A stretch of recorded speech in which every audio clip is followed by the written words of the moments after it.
So first, I wanted to build the timeline Yeah. and learn more about your upbringing, how you got into dancing, and all of those things. So you were born in Dominican I Republic, was right? born in the Dominican Okay. Republic. Okay. And then you grew up there? No. No? Yeah, I moved to New York when I was 15. Okay. But half of my family was living in New York already. Gotcha. So like I used to go to New York for summer, Christmas, and stuff like that. So I was going back and forth to New York. Okay. Yeah. Okay. And then, so you were exposed to music and to dancing since early age then, right? In the Dominican Republic? Yes. Yeah. Yes. And that's how you got started, or? No. There, of course, they dance in the streets, and then my grandparents and my whole family in the parties used to always play music. You know what I mean? But it's introduced to this line, dancing on two or whatever we're gonna call it. It was when I moved to New York. Okay. Yeah, Okay. not over there. There I just got the flavor. Yes. Yes. Yes.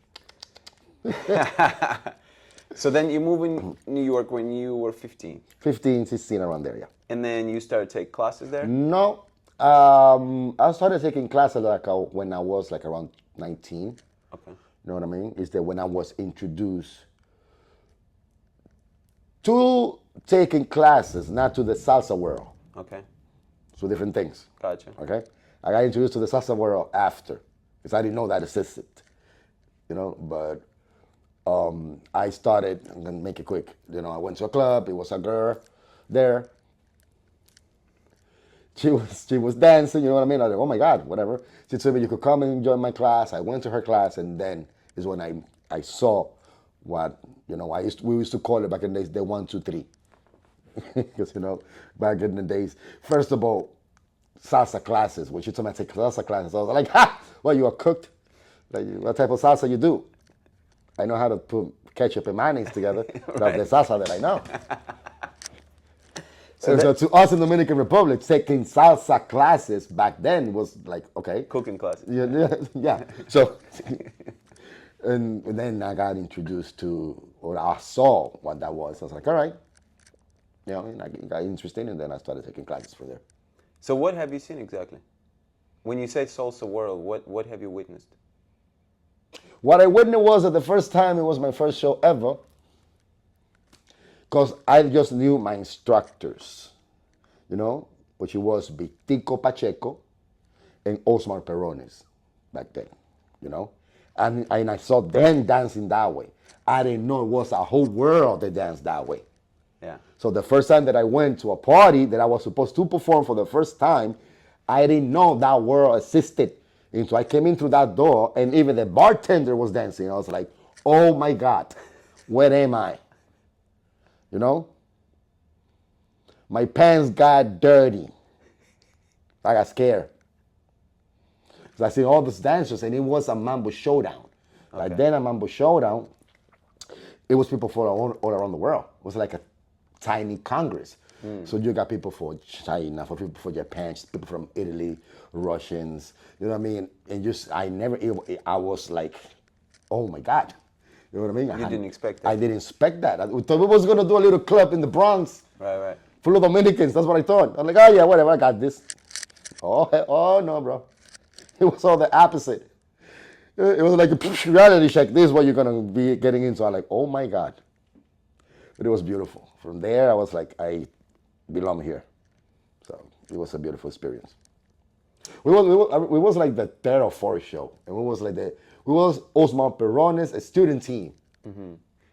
So, and back then, you know what I mean? The dancing is not at the high level that it is now. Mm-hmm. But we did a great job. And then from there, I started following more and falling more in love with that, with salsa and that type of salsa.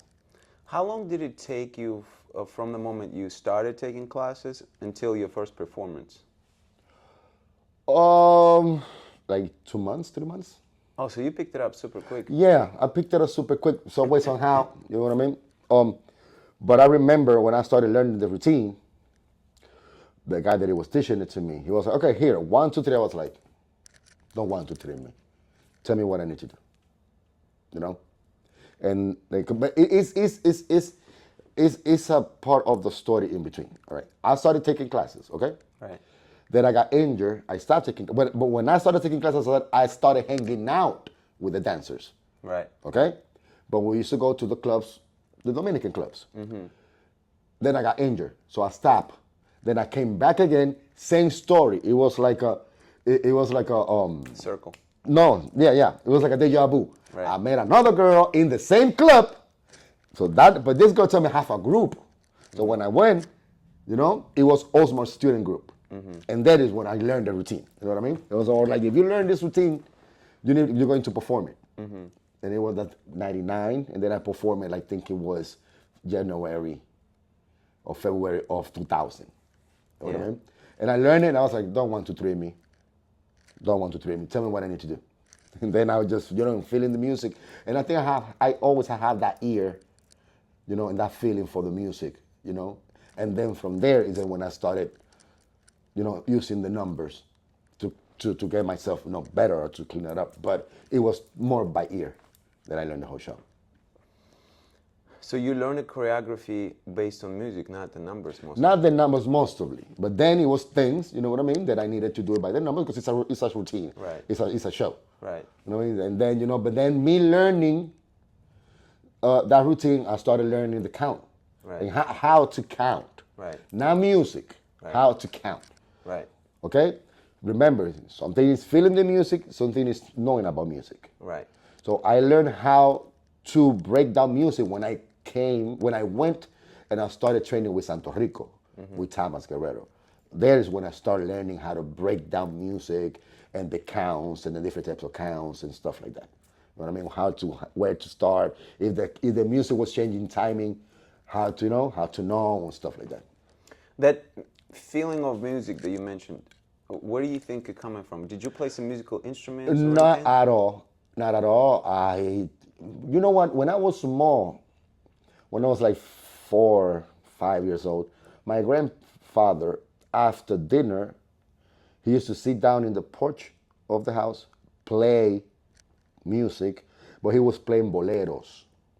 It was a radio station. They used to play at that time. It was a program in that radio station called 100 canciones y un millón de recuerdos. It's 100 songs and a million recuerdos. Now, memories. So it was these old boleros. You know what I mean? Yeah.